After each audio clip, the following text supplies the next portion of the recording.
नमस्कार बाल दोस्तों, कैसे हो। तो बाल दोस्तों, आज हम कक्षा 7 हिंदी इकाई नंबर 8 दोहा अष्टक जो कि हमारे प्रथम सत्र में है, उसकी आज हम समझ प्राप्त करने वाले हैं। तो बच्चों, सबसे पहले हमारा ध्यान पृष्ठ क्रमांक पेज नंबर 43 पर होना चाहिए और इकाई नंबर 8 दोहा अष्टक। तो बच्चों, शुरू से लेकर अंत तक इस वीडियो में आप बने रहिए। ये आपको हर एक दोहे की मैं आपको समझ देने वाला हूँ। तो सबसे पहले बच्चों देखिए, दोहा यानी कि दोहा एक क्या है, छोटा सा छंद है, और अष्टक यानी कि 8। तो बच्चों कुल मिला के उसमें देखिए तो दोहा अष्टक में हम हमारे जो 3 महान कवि है, कबीर है, तुलसीदास है और रहीम के दोहे इसमें है। तो दोहा एक छोटा सा छंद है। हिंदी के कई पुराने कवियों ने इस छंद में कविताएं लिखे हैं। दोहा अष्टक में 8 दोहे दिए गए हैं। इनमें 3 कबीर के, 2 तुलसीदास के और 3 रहीम के दोहे हैं। इन दोहों से हमें तरह तरह की व्यावहारिक शिक्षा मिलती है।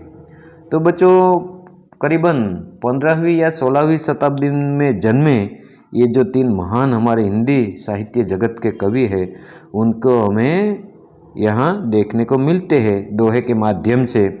तो उनका हम परिचय देंगे और उसमें बहुत ही गहरी बातें जो हमें की है वो भी हम बताने की कोशिश करते हैं। तो देखिए आप, इकाई नंबर 8 दोहा अष्टक, कबीर, तुलसीदास, रहीम। तो देखिए, सबसे पहले मैं पढ़ता हूँ कि दोहे हिंदी भाषा साहित्य की अनमोल निधि है।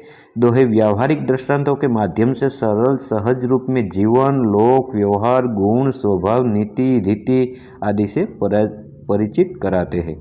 प्रस्तुत इकाई में कबीर, तुलसी और रहीम के चुने गए ऐसे ही दोहे संकलित है। तो सबसे पहले बच्चों हम लेते हैं कि कबीर, तुलसी, रहीम का समय काल क्या था और उन्होंने साहित्य जगत में क्या क्या लिखा है। तो सबसे पहले कबीरदास है। तो देखिए, ये 15वीं शताब्दी के कवि है। तो बच्चों, ये कौन सी शताब्दी चल रही है? 21वीं। तो मान लो कि आप गिनती करिए तो 600 साल पहले की बात है जो ये कवि हो गए हैं कबीरदास। तो उन्होंने लिखा है। ये 15वीं शताब्दी के कवि है। ये बड़े संत थे। इन्होंने हिंदू और मुसलमानों को उनकी गलतियों के लिए फटकारा है और दोनों को हिल मिलकर रहने का उपदेश दिया है। फिर तुलसीदास, ये 16वीं शताब्दी के प्रसिद्ध राम भक्त कवि है। इन्होंने रामचरितमानस नामक प्रसिद्ध ग्रंथ लिखा है। रहीम, इनका पूरा नाम अब्दुल रहीम खान खाना है। ये बड़े उदार और अनुभवी थे। हिंदी में इन्होंने बहुत ही सुंदर दोहे लिखे हैं। तो बच्चों, इस दोहे के माध्यम से छोटे में बड़ा कुछ कहने की क्षमता ये रखते थे और हमारे हिंदी साहित्य की अनमोल देन है कि बहुत ही अच्छा साहित्य भी लिखा है। तो सबसे पहले चित्र में देखिए आप, ये कबीरदास जी है। तो उनका कुल मिला के 3 दोहे हैं। तो उनका एक एक करके हम समझने की कोशिश करते हैं। इसमें सबसे पहला है, बड़ा हुआ तो क्या हुआ, जैसे पेड़ खजूर, पंथी को छाया नहीं, फल लागे अति दूर। तो बच्चों, आपने रेडियो में, टीवी में सुबह में जो प्रभातिया होते हैं उसमें आपने बहुत बार ये सुना भी होगा। उनका हमें राग भी सीखना है, इसलिए हम जीशाला या तो हमारे यूट्यूब के माध्यम से वो हमें राग भी सीख लेना है, क्योंकि बच्चों वर्ग में हमें ये दोहराना भी होता है। वर्ग में कविता के स्वरूप में दोहे को बोलना भी होता है और दोहे बोलने से, गाने से हमें याद भी रह जाता है। तो उनकी परीक्षा में कुछ पंक्तियाँ भी पूछी जा सकती है। जिस प्रकार उनका राग है, बड़ा हुआ तो क्या हुआ, जैसे पेड़ खजूर, पंथी को छाया नहीं, फल लागे अति दूर। कबीरा, फल लागे अति दूर। साधु ऐसा चाहिए, जैसा सूप सुभाए, सार सार को गही रहे, थोथा देई उड़ाई। कबीरा, थोथा देही उड़ाई। माखी गुड़ में गड़ी रहे, पंख रहियो लिपटाए, हाथ मले और सिर धुनी, लालच बुरी बलाई कबीरा, लालच बुरी बलाई। तो बच्चों इस प्रकार से हमें याद भी कर लेना है। यदि कोई सॉन्ग हो, गीत हो, भजन हो, यदि गाने से हमें बहुत अच्छी तरह से हमें याद भी रह जाता है। अब बच्चों हम उस एक एक दोहे का हम अर्थ भी जानेंगे कि इस दोहे के माध्यम से कबीरदास जी क्या कहना चाहते हैं हमें। तो पहला देखिए आप, बड़ा हुआ तो क्या हुआ, जैसे पेड़ खजूर पंथी को छाया नहीं, फल लागे अति दूर। तो उनका मतलब बच्चों होता है कि बड़ा होने से ही किसी का महत्व नहीं बढ़ जाता। खजूर का पेड़ बहुत बड़ा है पर उसके बड़े होने से क्या लाभ, उससे मुसाफिर को छाया नहीं मिलती और फल भी बहुत ऊंचाई पर लगते हैं। तो बच्चों आपने खजूर का पेड़ देखा होगा, हम देव की ओर जाते हैं तो बड़ी ऊंचाई पर नारियली जैसे पेड़ होते हैं, लेकिन नारियली से 2 गुना 3 गुना वह ऊंचा होता है। ना तो उनकी छाँव होती है, उसमें ताड़ी नामक फल तो लगता है, लेकिन उसको उतारने के लिए, उसको प्राप्त करने के लिए कोई अच्छा व्यक्ति होता है, अनुभवी व्यक्ति होता है, वो ही ऊपर चढ़ सकता है, वरना और आप और मेरे जैसे कोई लोग वहाँ तक नहीं पहुँच सकते। इसलिए हमारे समाज के माध्यम में भी ऐसा, समाज के माध्यम में यानी कि इस पंक्ति के माध्यम से कवि कहना चाहता है कबीरदास जी कि हमारे समाज में कुछ ऐसे बड़े बड़े लोग हैं, लेकिन ना तो उसका कुछ फायदा नहीं होता, वो हमें संकट समय में भी काम नहीं लगते। दूसरा है, साधु ऐसा चाहिए जैसा सूप सुभाए, सार सार को गही रहे थोथा देह उड़ाई। साधु पुरुष सूप जैसे स्वभाव वाला होना चाहिए।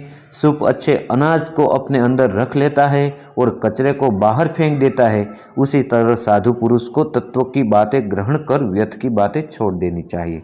तो हमें भी बच्चों क्या करना है, जो भी व्यक्ति के पास से कोई अच्छी बात निकले, अच्छे गुण हो, वो हमारे जीवन में हमें अपनाने चाहिए, और जो दुर्गुण है वो हमें हमारे दिलो दिमाग में से निकाल देना चाहिए। तो बहुत ही बढ़िया बात की है कबीरदास में। तीसरी पंक्ति है उनकी, दोहा है, माखी गुड़ में गड़ी रहिए, पंख रहियो लिपटाए, हाथ मले और सिर धुने, लालच बुरी बलाई। इस पंक्ति के माध्यम से कबीरदास कहना चाहता है कि मक्खी गुड़ खाने के लिए गुड़ पर बैठती है और उसमें फंस जाती है, उसके पंख गुड़ में चिपक जाते हैं, फिर वह कितना भी पछताते हैं और हाथ मलती रहती है, उससे छुटकारा नहीं मिलता। सचमुच लालच बुरी बला है, यानी कि बुरी चीज़ है। जिस प्रकार से बच्चों कहीं भी आपने देखा होगी कि एक जो गुड़ होता है वह खुला छोड़ दे तो उसको मिठाई के कारण मक्खियाँ उसे खाने के लिए या तो उस पर बैठती है, लेकिन जिस प्रकार से वह बैठती है तो वह क्या होता है, नरम होता है गुड़, तो उसमें धीरे धीरे उनके पैर फंसने लगते हैं और उनके जो पंख छटपटाने लगते हैं, लेकिन वह नहीं निकल पाते। तो ऐसा हमारा भी हाल है, ये हमारी ओर से लिखा गया है। हमें भी ये समझाने की कोशिश करते हैं कि कभी भी किसी की हमें लालच बच्चों नहीं करनी चाहिए, हमें स्वनिर्भर रहना चाहिए, जात मेहनत जिंदाबाद हमें रखनी चाहिए। जिस प्रकार से मक्खी फंस जाती है तो इंसान का भी लालच में जो डूबा रहता है उनका भी अंजाम मक्खी जैसा होता है। इस प्रकार से इन तीनों दोहों के माध्यम से कबीरदास ने बहुत ही गहरी बात की है।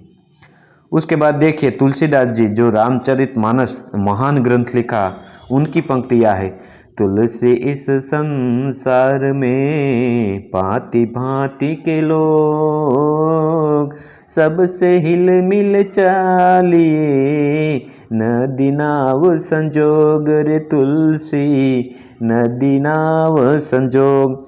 इस दोहे के माध्यम से तुलसीदास जी कहते कि इस संसार में तरह तरह के लोग हैं, हमें सबके साथ हिल मिल के रहना चाहिए। जैसे नदी और नाव का संयोग होता है, इस प्रकार भी हमें भी जीवन में किसी के साथ दुश्मनावट बच्चों कभी नहीं रखनी चाहिए। हमें किस प्रकार से नदी और नाव जिस प्रकार से उनकी दोस्ती होती है, इस प्रकार से सबसे हिल मिल के हमें रहना चाहिए। दूसरी है, तुलसी हाय गरीब की कब हुन खाली जाए, मुँह ये ढोर के चाम से लोह भस्म हो जाए रे तुलसी, लोह भस्म हो जाए।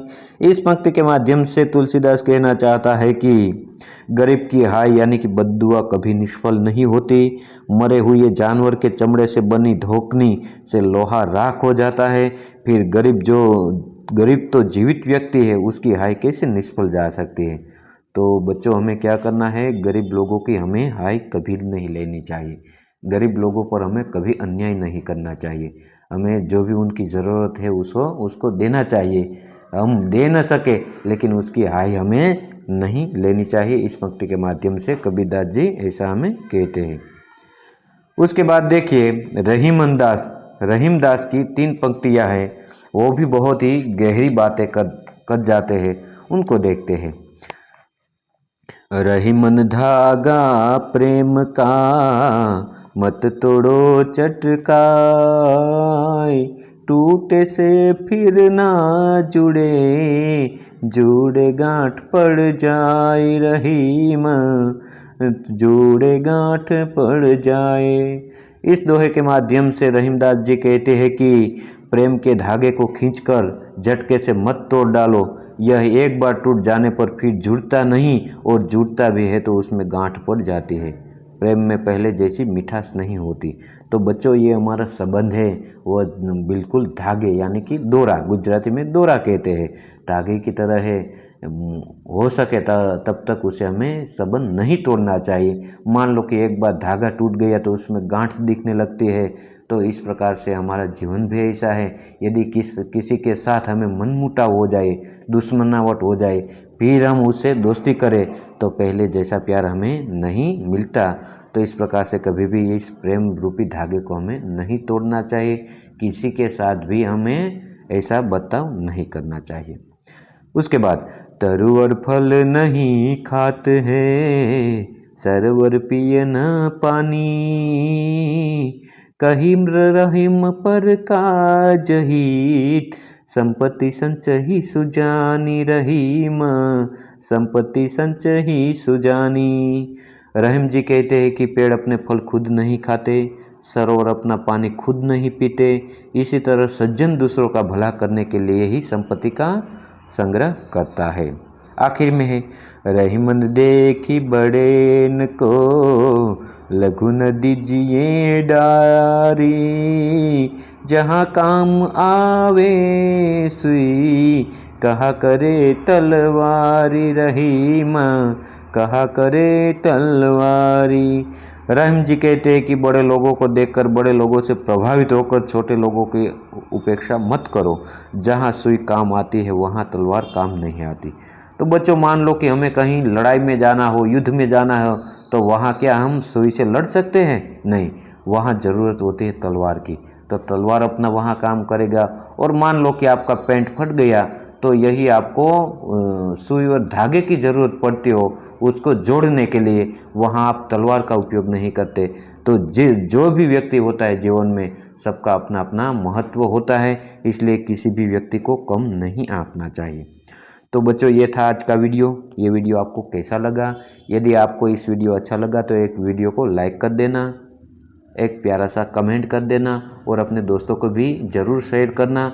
और हाँ दोस्तों, आप इस चैनल में नए हो तो इस चैनल को सब्सक्राइब भी ज़रूर कर देना, क्योंकि बच्चों इस चैनल में मैंने कक्षा 6 से 8वीं के बच्चों के लिए गुजराती, हिंदी, संस्कृत के कोई पाठ की समझ हो, कविता की समझ हो, स्वाध्याय के प्रश्न के उत्तर हो, अभ्यास के प्रश्न के उत्तर हो, स्वाध्ययन पोथी सॉल्यूशन हो, सभी मैंने इस चैनल में डाले हुए हो। तो अन्य वीडियो की भी बाल दोस्तों एक बार ज़रूर मुलाकात लें। तो बाय बाय दोस्तों, मिलते हैं अगले वीडियो में। नमस्कार।